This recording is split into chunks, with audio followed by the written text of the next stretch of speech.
A lot of women suffer from eating disorders, or a lot of female athletes have athletic amenorrhea. I actually just found a study that said like it ranges anywhere from like 3.2% of female athletes to 66% of female athletes. And the reason there's such a big range is because not enough female athletes report it, and it can be underreported Right. We just significantly. push on. That's Well, we kind of push what on, we're and when you're an told. athlete, you generally don't want to be cycling, but then when you get done with your competitive aspect of your life and you want to have kids, a lot of doctors then tell you like, "Oh, you messed up your hormones too much. You just aren't going to be able to." And I'm here to tell you that's not true. And Yeah. there's multiple different ways that you can go about healing yourself. And you can do it natural alone. You can do it bioidentical hormone alone, but you can really do all of it together. And that's kind of the best way. Everybody's different, but there is ways to fix things. There is hope. Your body is not going to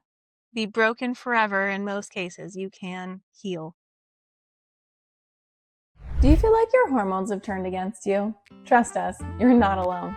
We're Dr. Serena and Dr. Heidi, and on Hormone Heroines, we explore all the root causes that are behind hormone imbalances, and we teach you how to thrive through them. Join us for real talk, expert tips, and even a few laughs. Hi, I'm Dr. Serena. And I'm Dr. Heidi. And on today's podcast, we're going to tell you our stories of how we have struggled with hormonal issues our entire lives and why we became doctors to help others. Let's start with your story. So I'm going first. Okay. Yes. Well, growing up, I was always a very active child. I did competitive figure skating and was a ballet dancer. And I did all those things from 5 and through high school. But as you can imagine, being that active and also in just that world of high competitive female-dominated sports, there's a lot of body dysmorphia that can go along with them. And it definitely contributed to me developing an eating disorder. And I developed just kind of the perfect female athletic amenorrhea picture, where I was extremely athletic. I had a ton of muscle mass, but I also had some disordered eating, and that led to very low body fat. And I just had very late puberty onset and did not start cycling until I was into my later teens. I mean, I had like one cycle when I was 12 and then not another one until I was 16. Whew, that's a long time. Yeah. So at that point, conventional medicine was like, we should regulate your cycles. And how do we do that? Birth control. Yes. So they put me on a progestin-only birth control, which is considered a safer form. And it's often first line, especially in younger women. However, a progestin-only birth control, especially oral, it made me extremely sick. And I was vomiting and bleeding for like an entire month. And they were like, just wait it out. It'll go away in 3 months. You wait it out. Just give yourself 3 months. It'll go away. Your body will regulate. And I was like, I'm not going to live like this for 3 months. This is not going to work. I have things to do.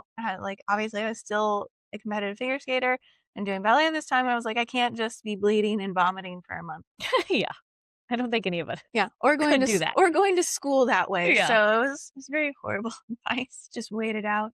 Those are tolerable side effects. Definitely. Yeah. Anyways, so they switched me to a oral birth control that had a combination of an estrogen and progestin only, or progestin in it, excuse me. And that worked well for years. It regulated my cycle. I didn't have a ton of side effects to it until one day it didn't. And I started having lots of side effects to it. And at that point, I was like, okay, well, I'll go back to the doctor, tell them about the side effects. And they're like, okay, well, there's this new thing out. It's called NuvaRing. So then I went to the vaginal ring.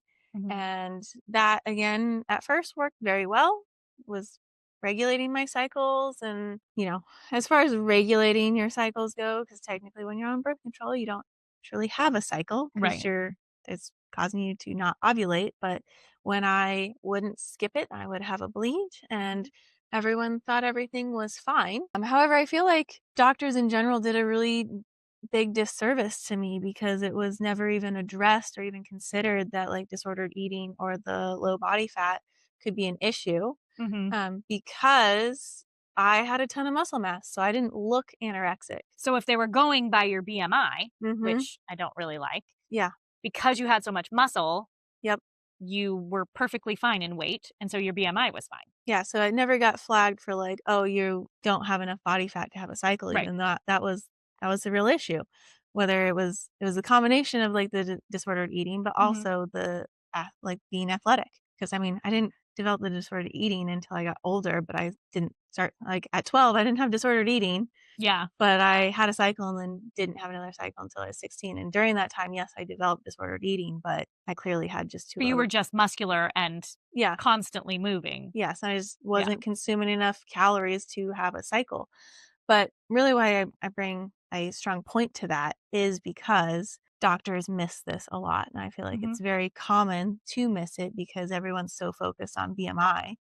And like you said, my BMI looked great because I had a lot of muscle mass, and muscle weighs more than fat.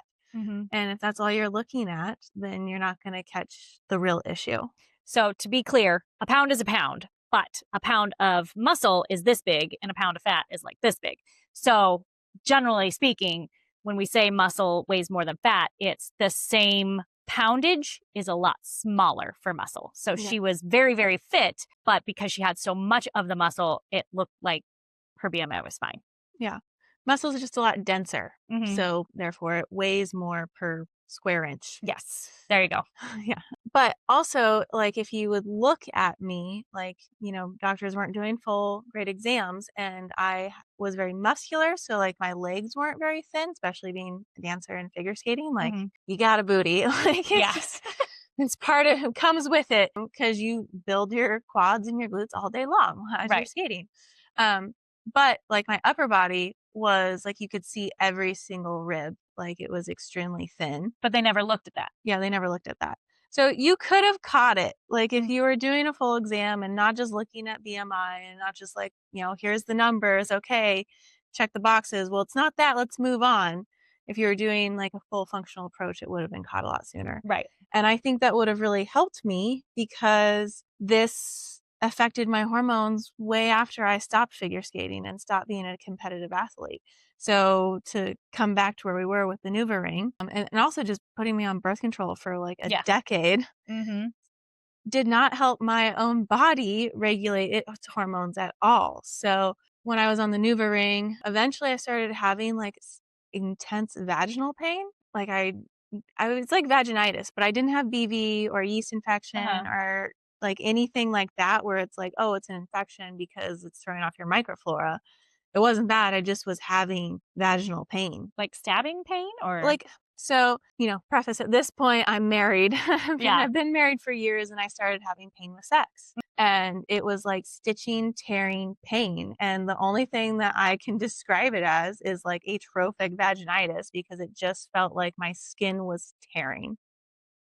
And I looked it up and no one could answer that. They were like, oh, it's not that, it's something else. And I was like, okay, well, I'm just going to go off of it because I feel like it's this. And lo and behold, it was that. And at that point in my life, I was like, okay, I'm married and I'm in med school at this point because I'd already decided that I wanted to help people and I had struggled with these issues for long enough. And I really believe that if you can make people feel better, they'll be better. They'll be better and they'll care more and like the whole world will be a better place. Like help somebody, they'll help somebody else. Yeah. Like, you know, a pay it forward kind of idea. And so I wanted to go into medicine and I really wanted to help people. And I feel like I had just been mismanaged and I thought there was more out there. So I wanted to go in medicine. So at this point, I am going to go off the NuvaRing. I'm in med school. I'm married and I'm like, okay, you know, it's going to be fine. Like I'll do this. And and to be fair, you were never on this to prevent pregnancy. It was just for your cycles. And again, I think we missed this part, but when you were younger, before they put you on the birth control, didn't they tell you that you wouldn't be able to have children? Still not feeling like yourself? Wondering if hormones are the reason? I'm Dr. Serena Russum. And I'm Dr. Heidi Codino. And on Hormone Heroines, we dive into the messy and often misunderstood world of hormonal imbalances. PCOS, PMS, fertility, postpartum, perimenopause, menopause, you name it. We'll help you connect the dots, ask better questions, and finally feel seen. Follow Hormone Heroines on your favorite podcast app and join us each week as we laugh, learn, and heal out loud. See you then! When I first went in to see the doctor and they were like, oh, we're going to put you on a birth control to regulate your cycle, they were like, oh, but you'll probably never be able to have kids of your own. Right. And I was like, oh, well, okay. And they like just said it that. Yeah, Flat out. there was no discussion about it. They were just like, oh, well, you have amenorrhea. We don't know why, and you'll probably never be able to have kids of your own. And Nice. just left it at that and put me on birth control. And I was like, okay, well.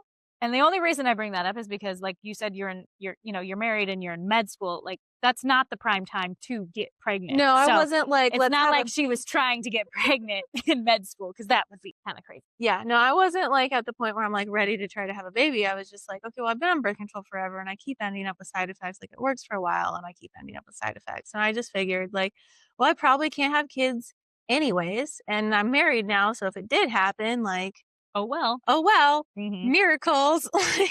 Yeah. But lo and behold, I went off birth control and I started having horrible cycles. They were regular. They weren't very often. It was anywhere from like 1 month to 6 months of going without a cycle. But when they did happen, they were extremely painful and extremely heavy bleeding. Like, to the point where, stand up and you're dizzy, and like definitely anemia, and like to the point where, like, I'm sure a lot of women go through this and they don't even talk about it, but like where you have the nighttime pattern and then you have the new underwear like thinks to absorb everything, and a tampon. Yeah, and you still bleed through everything. Yeah. Which is not normal for any of you listening out there. That's not an okay level. That definitely can be fixed. Yeah, that's not an okay level of bleeding, and you should be seen. So bleeding that much with intense, painful cramps that were causing like nausea. But as women, we still keep going. I was still going to school and doing all the things anyways. But during that time, I also ended up having 4 miscarriages. And at this point I'm like, okay, well, it must be true. I must not be able to carry my own child. And they were right. And I believed them. And I was like, okay, well, let's just try to like detox my body from this birth control. Let's try to regulate my cycles and see what happens. And honestly, I wasn't truly able to do that until I got out of med school. Med school is very stressful. Yes. And that's the other thing is like, I think I went from athletic amenorrhea to like cortisol induced stress amenorrhea. Probably. Yeah. From, as a child, and then in med school, I think that's what was happening. And I already didn't have like a strong regular cycle. So I think it was easy to be like, well, you're stressed. Let's just not do this. We weren't doing it anyways. Yeah. Like, I feel like that's if my body could talk, that's what it would say. Yep. So yeah, so I really wasn't able to truly start to detox myself from all that and like really heal from it till I got out. And also during that time, like, I should note that my acne just like blew up. Like, I had like a little bit of acne in high school as a teenager, but then when I got to med school, I was like cystic acne out of nowhere. And it all started when I went off the birth control, and it was painful and insane. And I was just so embarrassed about it. Like, I stopped taking photos, like avoided photos at all costs, was trying to like just hide all the time. But I was just getting through life. Anyway, so then I get out of med school, and that's when I'm like, okay, I have time to start bringing down my stress levels. Now, I did go into residency, which does not bring down your stress levels. No, but so yeah, I went into residency afterwards, but it was less stressful than being in med school. True. I mean, still very stressful, but it was less stressful than with med school, because I, it wasn't like at a hospital. I didn't have to be on call per se, and so I could have some free time while I wasn't working. Yeah, or doing homework. Yes, or doing homework. So in that time, I started doing like heavy strength training, mostly through calisthenics. I was doing that like anywhere from 3 to 6 times a week, which was a huge stress relief for me. And I think that was a huge part in my recovery, was actually just being active again, but not to the level of a competitive figure skating. Yeah. But just like a healthy amount of activity that really focused on building muscle and strength. And I was doing activities that were really, really fun for me, and that I really enjoyed. So it was also a big part of like decompressing and stress and just time for myself that was just for me. So it worked on 2 aspects. 1, movement is medicine. 2, movement is stress relief. Yes. And the stress, I think, was the biggest role in having amenorrhea during med school. So that was probably the biggest thing. And then also that time I figured out my food intolerances. I had done a lot of trial and error and I figured out some of them, but then I finally dialed it in, because the gold standard is elimination diet. So it can take some time. Yes. And I had done other food intolerance testing and they didn't give me the greatest answers. So eventually I went to a naturopathic doctor who did their food intolerance evaluation. And that's what helped me like really dial it in, was at that point. So cut Right. those out, started healing my gut. Also with healing my gut, I started doing like herbal protocols to fix my commensal bacteria and also get rid of any like inflammatory bacteria and just allow my body to detox. Because if your gut is inflamed and not detoxing, then nothing else is really going to be detoxing either. Well, and you have to heal the lining, otherwise everything's going to leak out into your body. And so, besides just fixing the commensals, I also was doing things like L-glutamine to heal the lining, and also just cutting out your food intolerances is like, even if you do nothing else, eventually the inflammation will come down enough and it should fix itself if you're eating a whole food diet that's like high in fiber. Right. And doing that stuff. But yeah, so I was doing those things. And then also I started to increase my protein because I think that was a big issue when I was younger is, culturally at that time, like back in I guess probably starting with the diet 90s. fads, we started not prioritizing protein. And so when I got out of med school, I was like, protein's really important. And I started doing like a heavy vegetable, but paleo diet, which got me a lot more protein. And I also started doing NAC, which is N-acetylcysteine, and that is just really great at increasing your body's natural antioxidants, which then reduces your reactive oxygen species and thus decreases inflammation throughout your entire body. Yep, take it every day in my water. Yeah, I still take it every day. Amazing. But also, it can be really beneficial in fertility, not only for decreasing the inflammation, but it can also improve cervical mucus. Really? Okay. Yeah. So wasn't doing it for that, but things. Now you know. Yeah, now I know. So I was doing that. And I also started doing hydrotherapy as part of a detox protocol. So, doing heat followed by cold to just help detox the lymph, get circulation going. Because if you are circulating, then you can get the toxins to your organs that are supposed to be detoxing. Right. Which is another reason why exercise is good. But that's also why I was doing hydrotherapy to just kind of increase detoxification, Right. help move lymph, all that kind of stuff.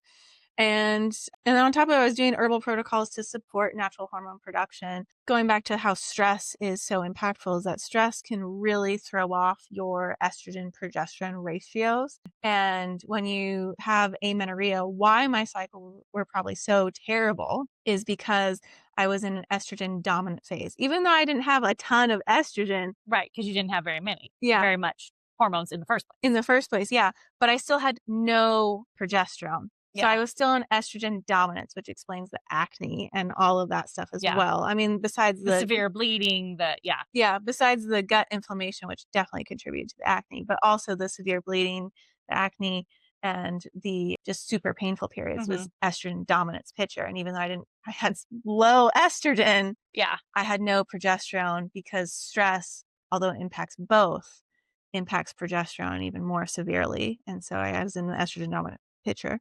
So I started doing herbal protocols to support my own natural progesterone production on top of all the stress reduction that we've been talking about and inflammation reduction that we've been talking about, with primarily that being like evening primrose oil, although there's many things that help with that herbally. And then I wasn't trying to get pregnant, but then all of a sudden I got pregnant. And when I got pregnant, I was worried that my progesterone levels would still be too low to maintain the pregnancy. And so I got those tested and they are actually great. Yeah. Because, I wasn't trying to get pregnant at this time, so I wasn't testing my hormones super regularly. So I don't know what they were before, but doing all that stuff, obviously. Well, cleaning up the terrain, right? Yes. You had to clean up the terrain to actually make the flowers grow. Yes. So, by setting those good foundations of health, my cycles did start coming back. They weren't 100% regular. They were more like one every month to every other month.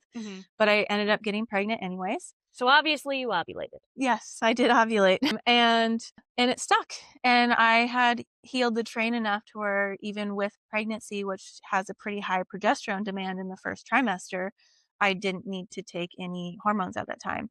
And I now have a beautiful, healthy baby girl who's about to turn 3 years old.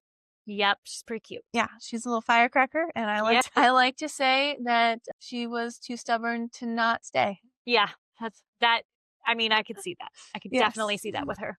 But anyways, I digress. The point is that I was able to heal my body by doing a functional medicine approach without using any of the conventional methods and then have a successful pregnancy.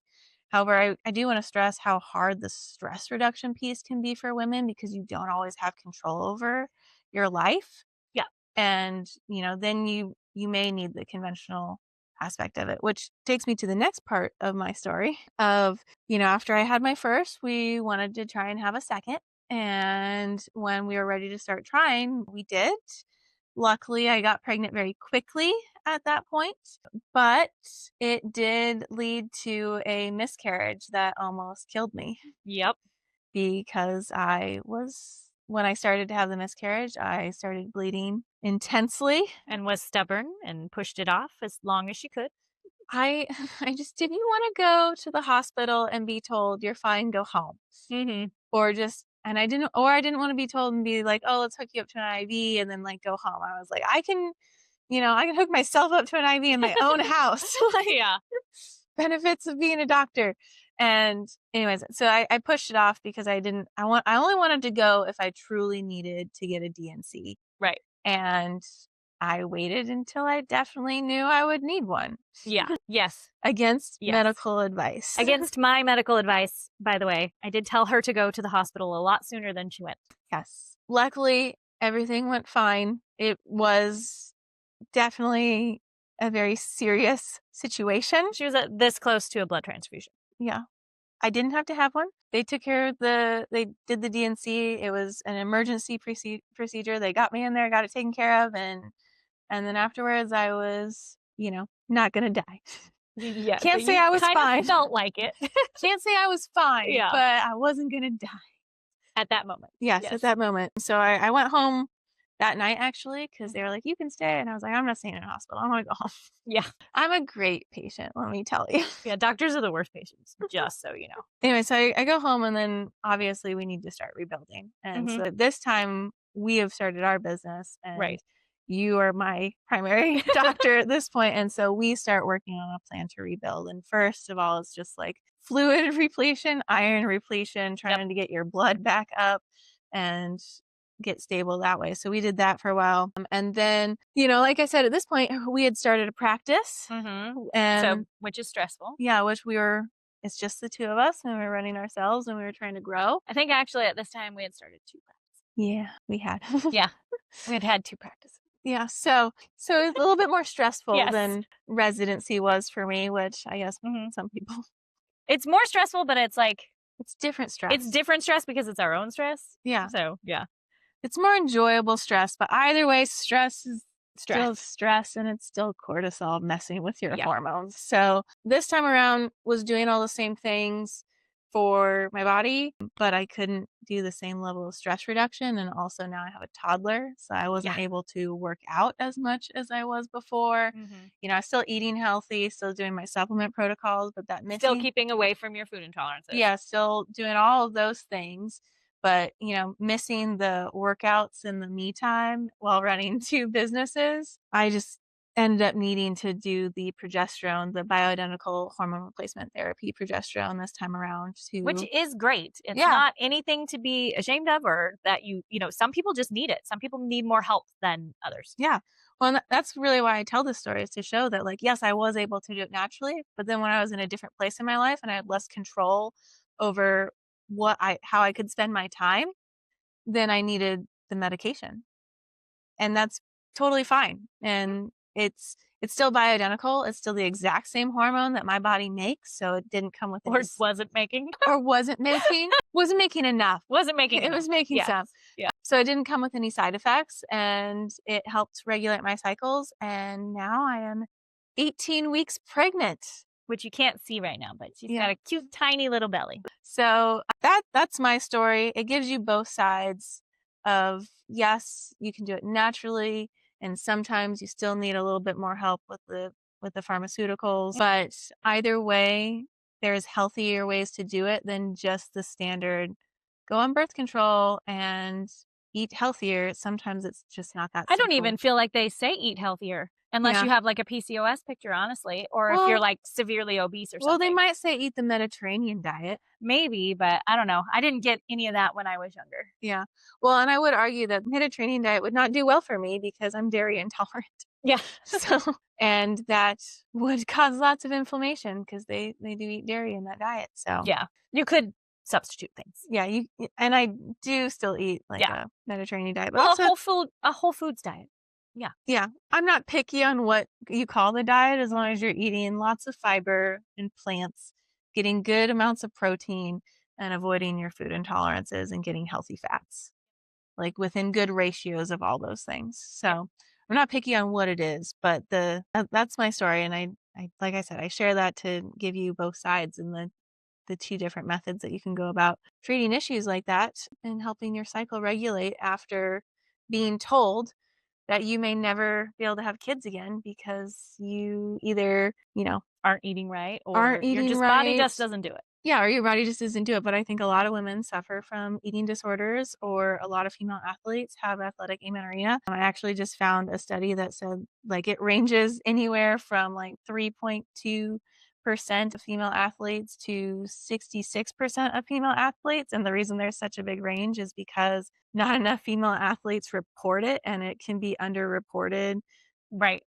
Because we just push on. Like that's well, we kind push of what on, we're and when you're an athlete, you generally don't want to be cycling. But then when you get done with your competitive aspect of your life and you want to have kids, a lot of doctors then tell you like, oh, you messed up your hormones too much. You just aren't going to be able to. And I'm here to tell you that's not true.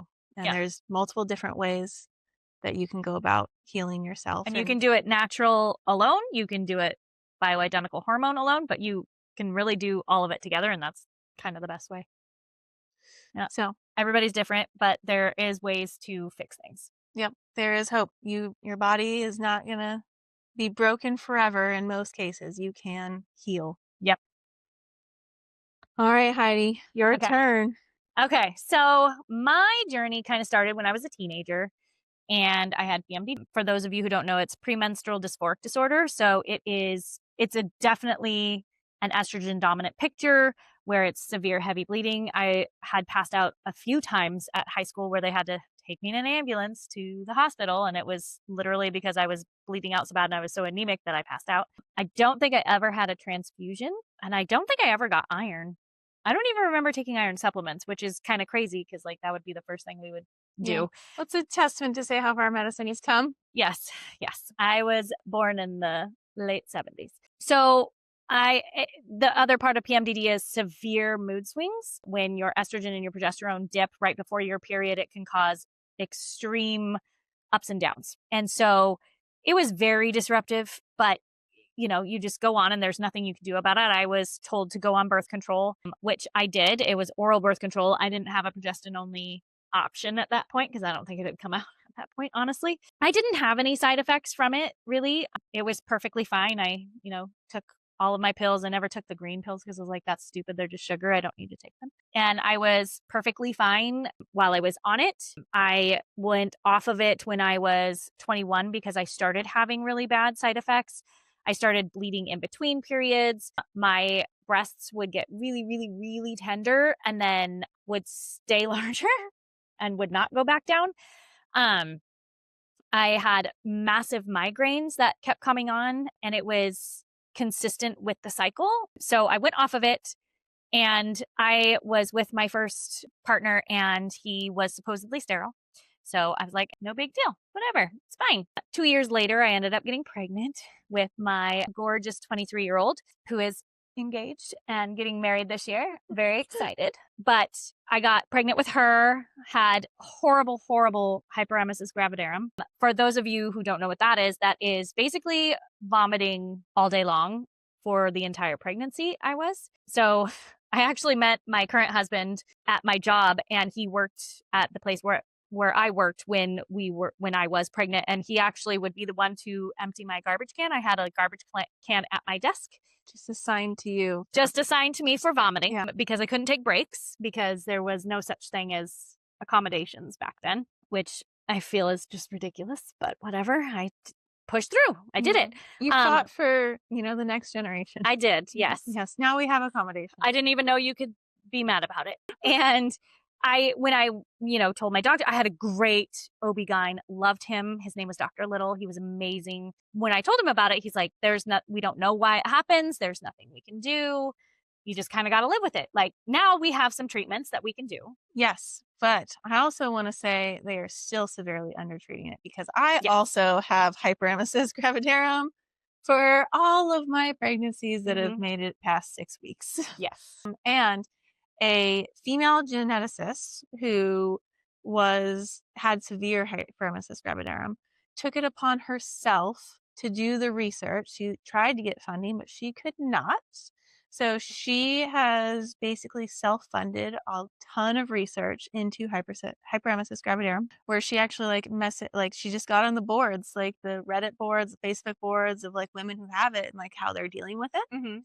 And she asked them for cheek swab samples and they sent it in, and she was able to find out that there is a specific hormone that changes. And they always say it's the hormonal changes. You're increasing your estrogen and progesterone.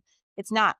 Like, yes, that can contribute to some of it, but that's not what's causing hyperemesis gravidarum. It is this other hormone. And the reason why some people have hyperemesis and some people don't is because some of us have higher levels of this hormone before being pregnant. And then when we get pregnant and the placenta starts making more of it, there's less of a change. And it's literally that change between pre-pregnancy and pregnancy that throws your body way off, because it's the ratio, because it's the hormone that actually causes pretty much all nausea in our body. And it's the change in it that causes us to either be sick or not sick. So ours was probably low. Yeah. So ours was probably low before pregnancy. And then we get pregnant and the placenta makes a bunch more of this hormone, and then it causes us so it's the baby's fault again. Well, I'm gonna blame their dad.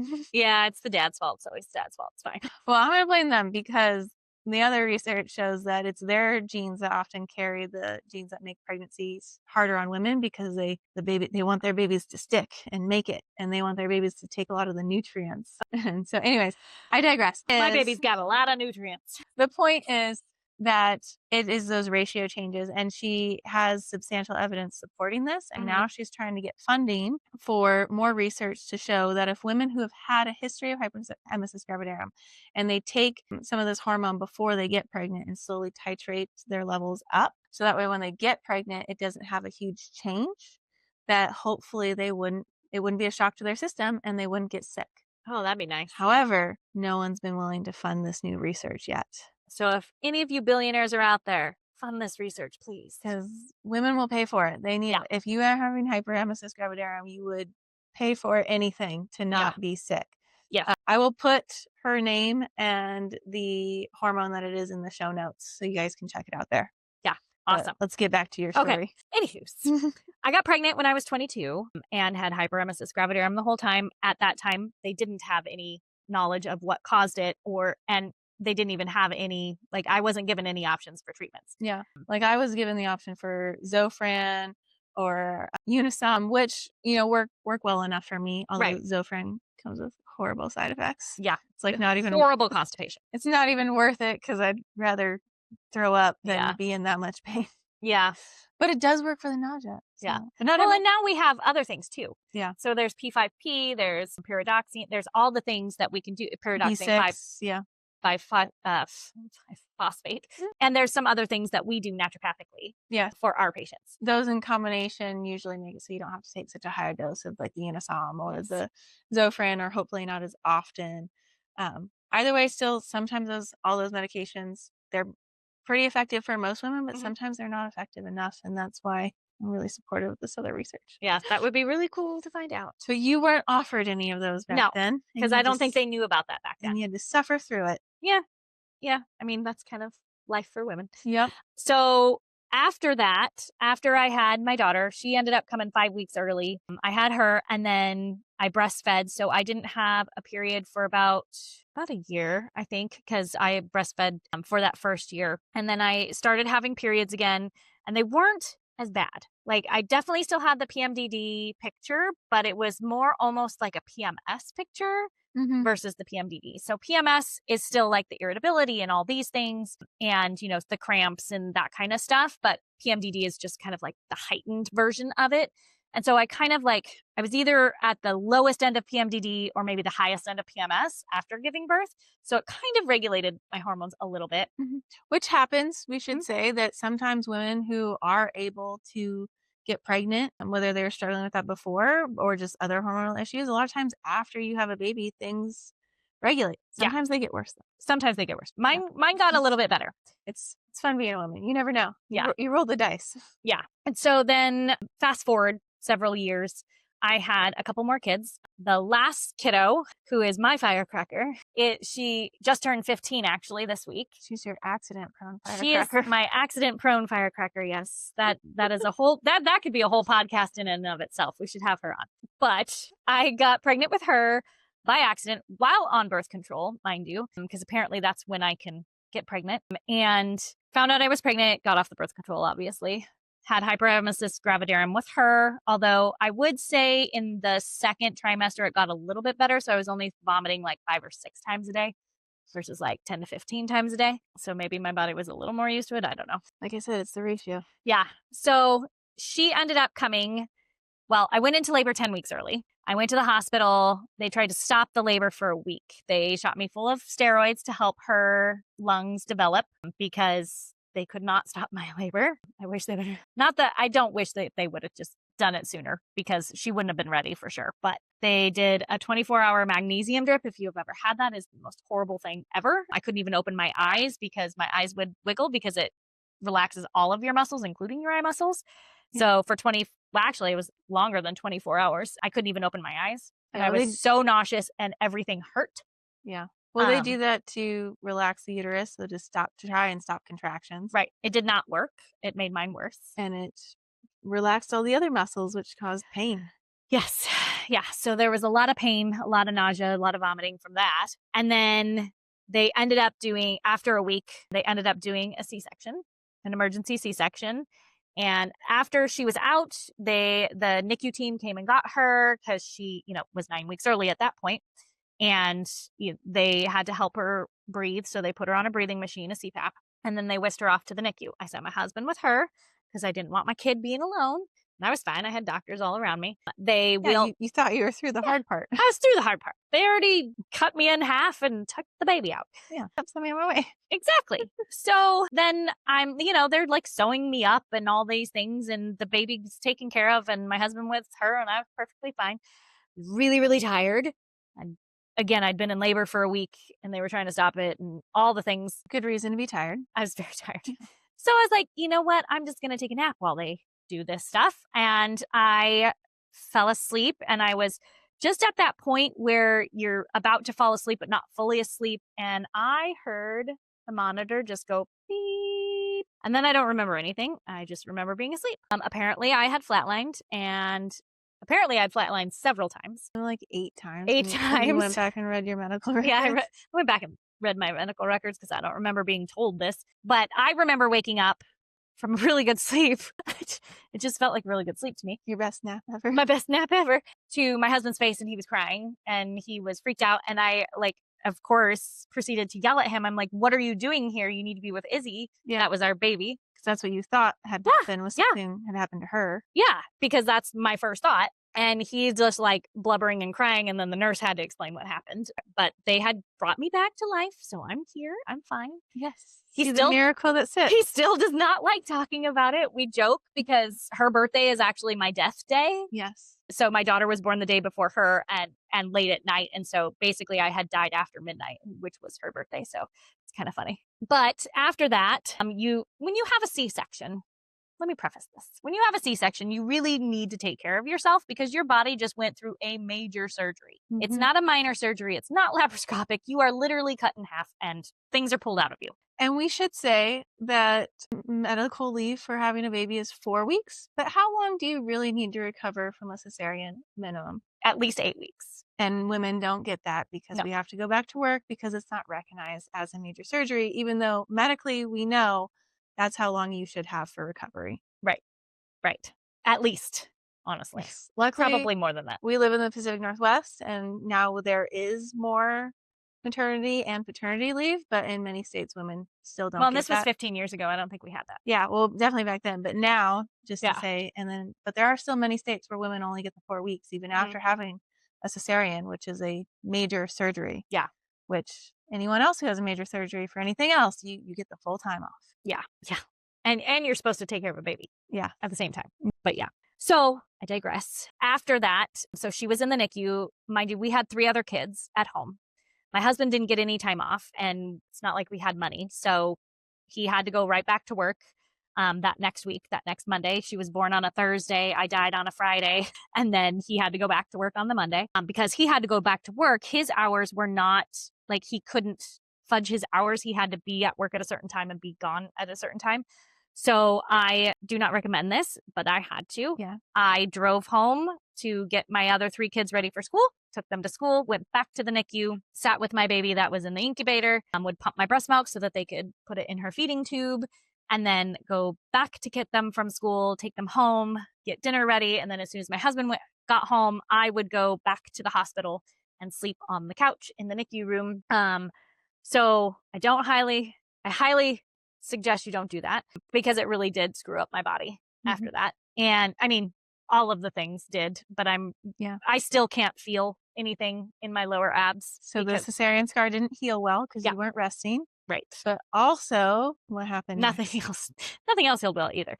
So in the first 2 months, she was there for 4 weeks. So that first month I had gained about 20 pounds. I'd probably lost a third of my hair. I was tired all the time, but like, I just equated that to like, I'm literally sleeping on a couch, worried about my baby, driving home in the morning, getting my kids ready, taking them to school, coming back, going back, all the things. You're assuming you're stressed for good reason? Yeah. Well, and I definitely was stressed. Yes. Yeah. And we got out of the NICU and I thought I would be better. Mind you, before this, I was pretty fit because I was a master trainer. I wasn't a master trainer at that point, but I was a trainer and I was a nutritionist. So I was doing all the healthy things.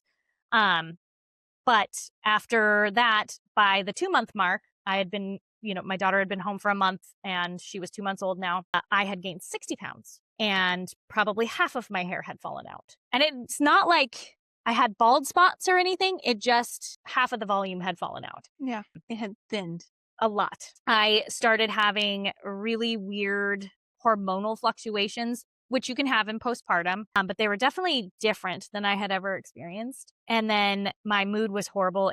I was so depressed, and I had never been depressed in my life other than, like situational or here or there with the PMDD just right before my period. I was having a lot of just kind of like menopausal symptoms, which can be kind of normal in menopause or in postpartum because you're losing all of your hormones. But mine actually was a lot more than that. I went to the doctor, was told, oh, you're just postpartum, you're tired, you have a stressful life, all these things for years.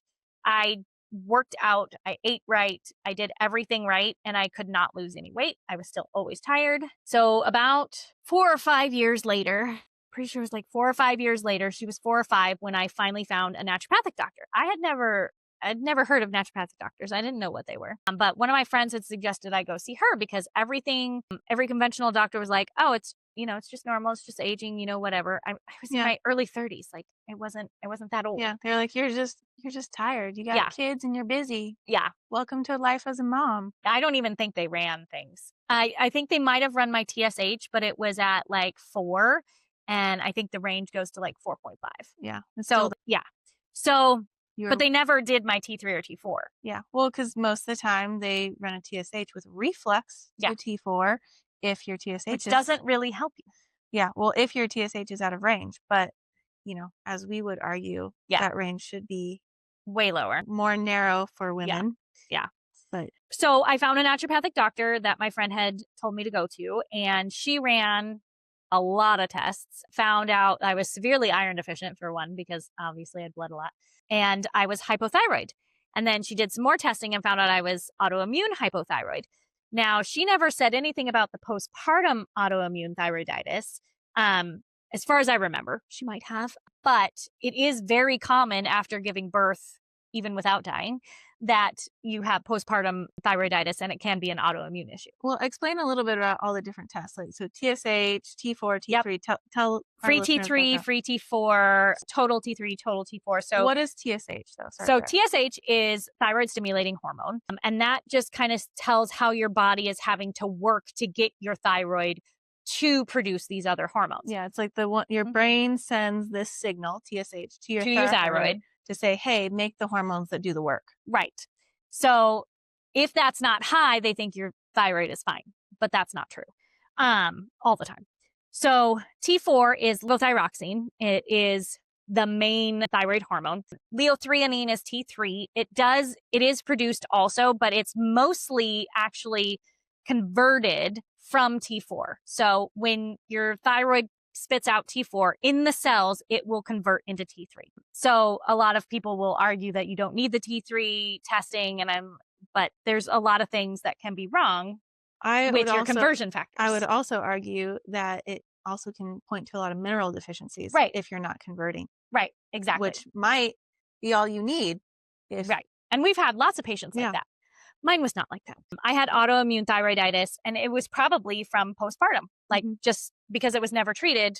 Well, it was still happening. I would argue that when you die, yeah, maybe your brain signaling might get a little off. That's true. Also, this high stress can trigger autoimmune disease. Yes. So lo and behold, she put me on levothyroxine, which is a bioidentical T4, and got it under control. I was able to lose the weight, doing the same exact things I was doing that wasn't helping. My hair never really grew back as full, but it did come back a little bit. It's definitely... You stopped losing hair at least? I stopped losing the massive amounts of hair. Yeah. And then I was good to go for a while. I became a master trainer, and I still worked as a nutritionist. And then, because of all of this, I decided I needed to go back to school. My husband calls me an education whore, because the more, that's not a bad word. The more I learn, the more I realize I need to learn more. So I had certification after certification after certification. And then I was like, I still don't know enough. So I went to ND school, because that is who helped me. And I was like, I need to help other people, because this is getting missed so bad, and there's nothing that people can do about it. So I went to ND school.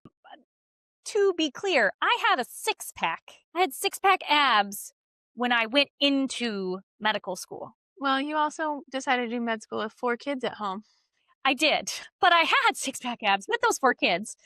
But I also taught a lot of classes, so I was constantly working out. Yeah. And then when you're in med school, it's 80 hours a week. And because I had 4 kids at home, I also had 2 jobs, and I did work study jobs, and I was a TA. And so I was probably gone at least 100 hours a week. Yeah. And you drove really far too. Oh, yeah. And I drove an hour and a half each way. Weren't going to move your family to go to school. True.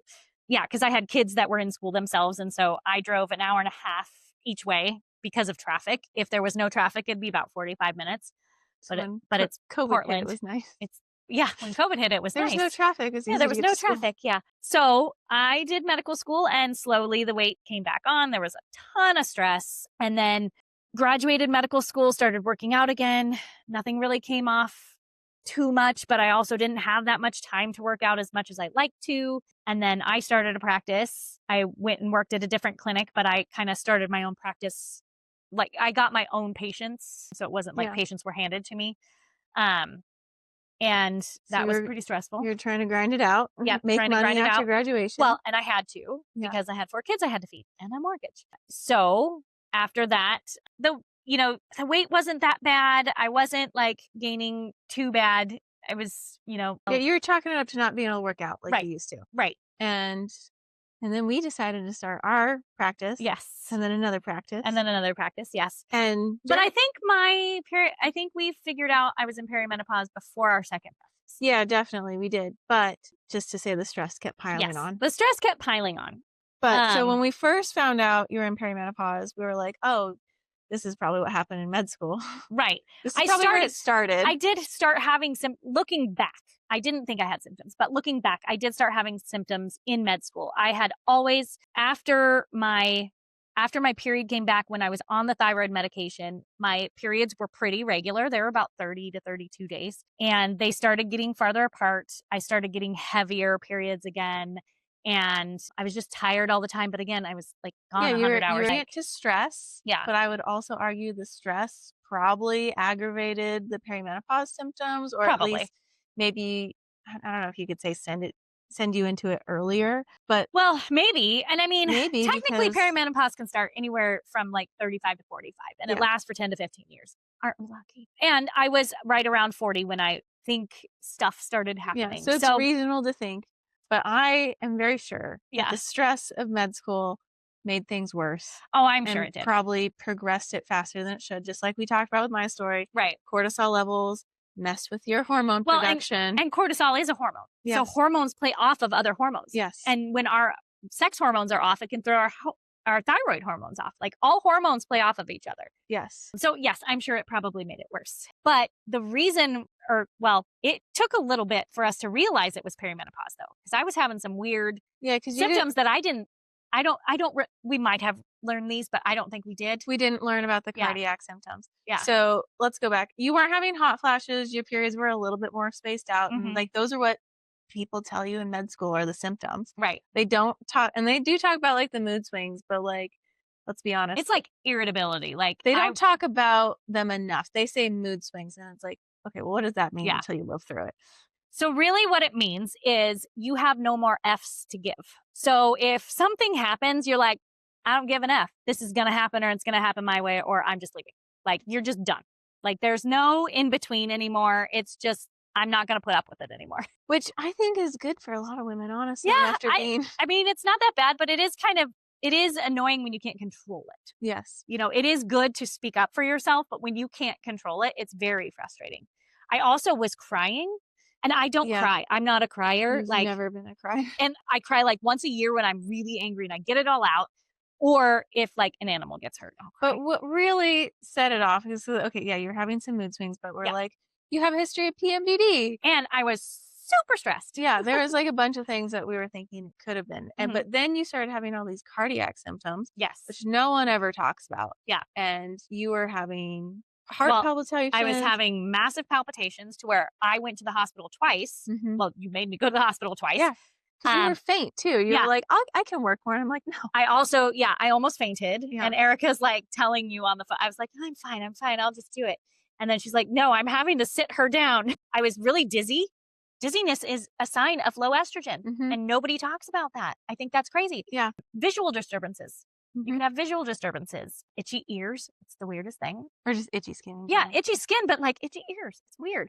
But the palpitations were very scary, and the faintness. Mm-hmm. And it felt like I was tingly all over. Yeah, with the dizziness as well. Yeah. It sounds like a vascular issue, which, guess what? Yeah. Vasomotor instability. Yeah. Estrogen. Yep, exactly. All the different things it can cause. So after to emergency room. And a Holter monitor. And I had a Holter monitor on, which showed that I was having palpitations, but didn't show any other irregularities. And by the way, I had seen several specialists for this too. So I'd seen a cardiologist, I'd seen a neurologist for the dizziness. None of them said anything about hormones. Yeah. Nothing. No one even They're mentioned. Like, oh, you're just fine. No one mentioned perimenopause. Nope. No one mentioned perimenopause. It wasn't once like all those things were cleared. They're like, you're fine. And then that's when we started digging into it. It's like, oh, this is all perimenopause. Yeah. And we did hormone testing and my hormones were on the low end of normal. So they weren't super low. They weren't, they were gone. They were within the normal limits. Yes, technically.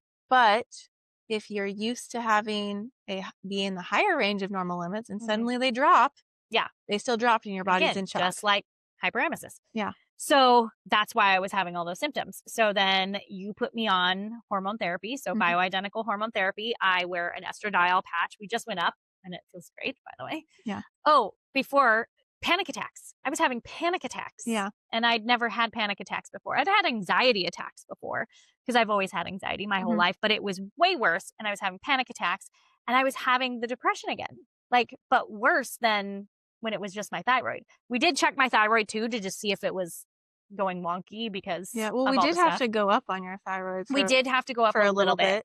Yeah. But now it's back down. Yeah. Just like we said, It's hormone. or their hormones dropping, affecting it. Yep. So, and I'm on progesterone that I take at night. So it's all bioidentical and I feel like a human again. Brain fog. That was a huge one. But I don't know how to explain it, right? They can come on subtly, slowly, and then it's just too much suddenly. Yeah. And but then you just don't feel like yourself. Like I felt like I was an out of body experience. But I think why some women, like so many times this isn't caught is because perimenopause oftentimes comes on slowly until all of a sudden you're like, this is not my body. Right. And that's kind of where I was at. Yeah. And then I started having hot flashes. I really didn't have the typical symptoms that we really think of. I didn't have night sweats. I didn't have any of that until all this other stuff started happening. And then I started having them. And those suck, by the way. But luckily they're under control with hormones. Yeah. Well, and we should say that like when we first were like, oh, it's perimenopause, we did all the things to try and support your natural hormone production. Well, and it definitely improved things. It did. But when your ovaries are giving out because they're, getting old, there's nothing you can really do about that. There's just we did do a lot of natural stuff. We did a GI map and we fixed my gut. I got rid of my food intolerances. We should note though that when you're fixing the gut, the reason why that's so important is because your gut metabolizes your estrogens, and they can either metabolize it into an inflammatory pathway, or they can be metabolized into still hanging around longer or metabolized faster. So it can really impact your estrogen levels in your body. So the gut plays a huge role in hormone regulation. Yeah. And I mean, we did a lot of work with it. I was on a lot of nutraceuticals, some herbal protocols. I also took NAC and L-glutamine, but I also did some peptides, BP157, amazing for healing the gut, especially in perimenopause, because our gut health is totally different. I never had gut issues until I started perimenopause. And the reason that we found after, of course, me going through this, you go through something and then you do the research, is there's something called the estrobolome, and it's part of your microbiome. And when it's not getting fed enough estrogen because your estrogen levels are going down, it doesn't work as well. And so it throws everything off. And so your whole microbiome goes off. And so we did a lot of work to get that back to where it needed to be. And so that has definitely helped with everything. I also, in perimenopause and menopause, the older, once you're after 40, you really, really, really need to focus on nutrition and movement. No matter what we do. Throughout your whole life. Well, throughout your whole life, but especially after 40. Yeah. You have to make it a top priority. Yes. And you have to do it differently. It's not the same.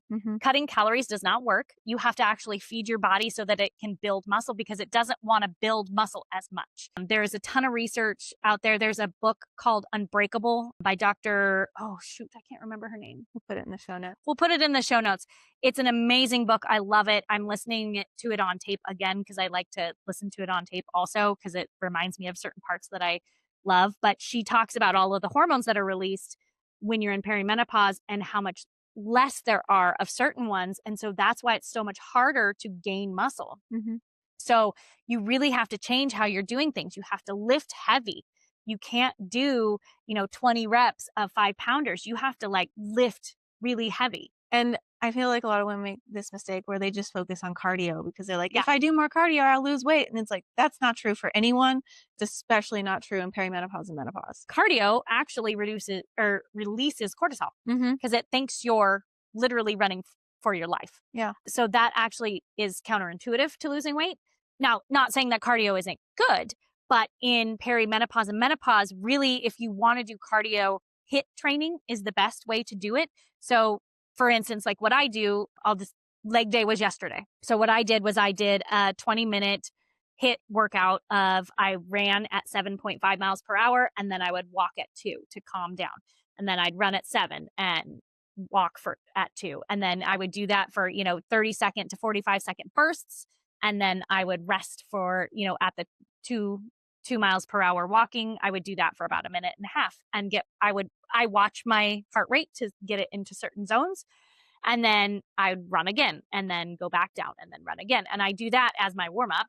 I also say that if you can't do HIIT, fast walking is still good cardio for your cardiovascular, and it's not going to trigger a cortisol response. Right. And that is still a very good cardio exercise to be doing. Walking is great. Yeah. Always be moving your body. Yeah, in perimenopause and menopause, even when you're Yeah. younger. But it's a great thing that people often don't think, like going on a brisk walk is still cardio. Yeah. And it's not going to trigger the same stress response as running. Right. So that is also an option for cardio Yes. if you aren't able to do like a HIIT workout and stuff Yes. like that. But I will say HIIT workouts are great for burning fat 2 to 3 days later too. Mhm. So it sets up your body metabolically. And then I did super heavy weights on all of the machines and all of my free weights. I think I did an incline press of 537 pounds because my husband like keeps adding weights to it. And he's like, no, you can do it. You can do it. You're fine. You can do it. So I do it just to prove him that I can because I'm stubborn that way. But you have to lift heavy in order to get your body to build more muscle.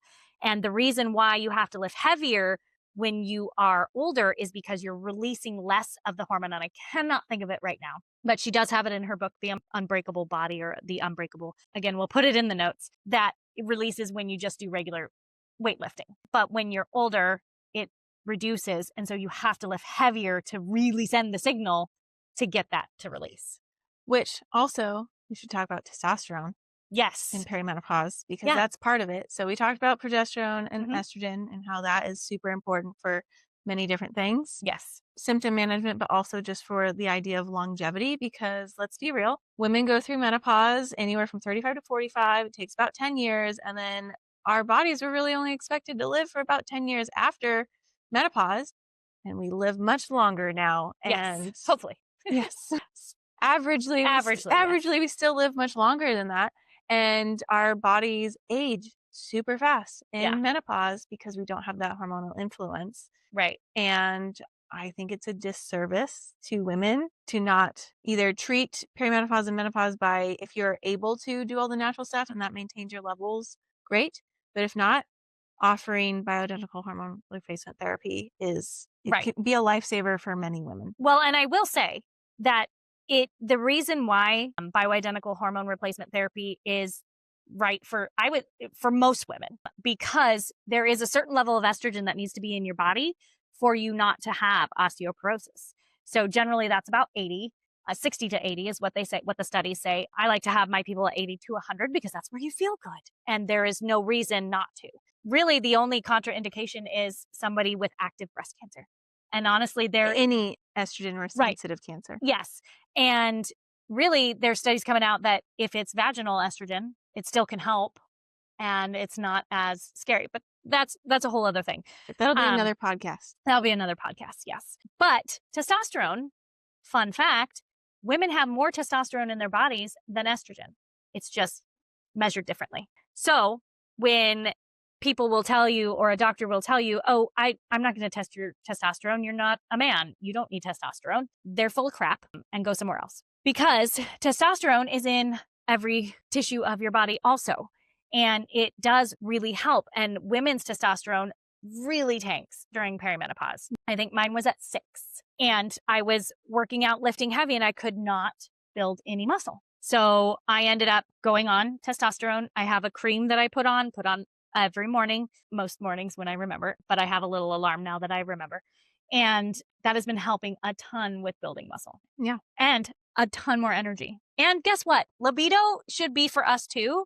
And just because, we have lack of libido, that can be a reason to get testosterone as well. Mm-hmm. Estrogen does help with that too, but I will tell you my libido is much better with testosterone too. And I'm on a very low dose. I'm on 4 milligrams a day. Because who wants to give up having sex just because they're in perimenopause and menopause? Yeah. Well, I mean, I didn't care about it until I got some more hormones in me. And then now I'm like, oh, yeah, well, I feel like I might like it again. We often talk about experiencing pleasure in life, whether that's from sex or from just enjoying life in itself. Mm-hmm. And sex is very enjoyable for many people.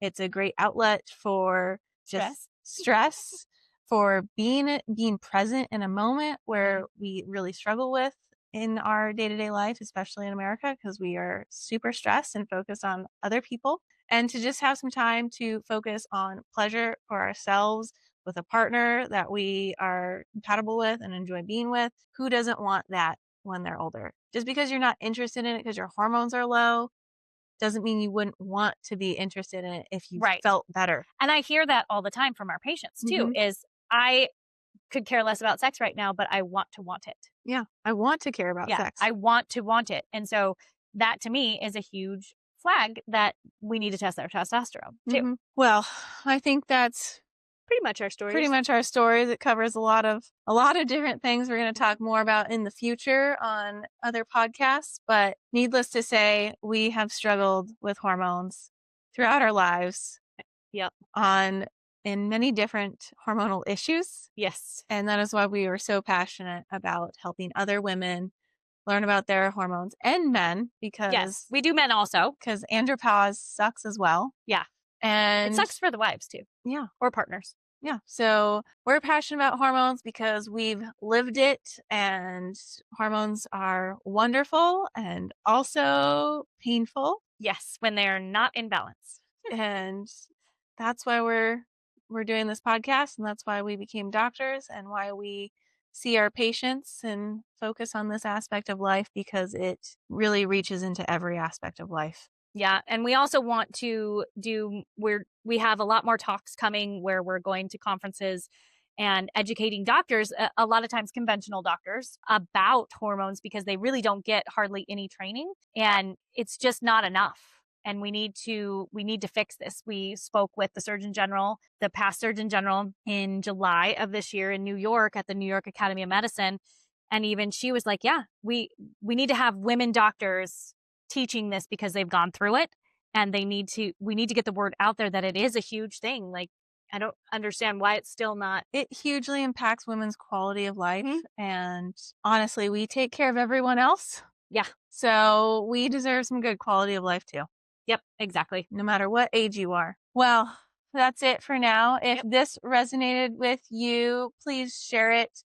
And we look forward to sharing even more hormonal stories in the future. Thanks for joining us. Have a great day. Bye. Thanks for watching Hormone Heroines. If this episode spoke to you, follow the show and share it with someone who also needs to hear it. And write a review. That helps more people find their way back to balance. See you next week.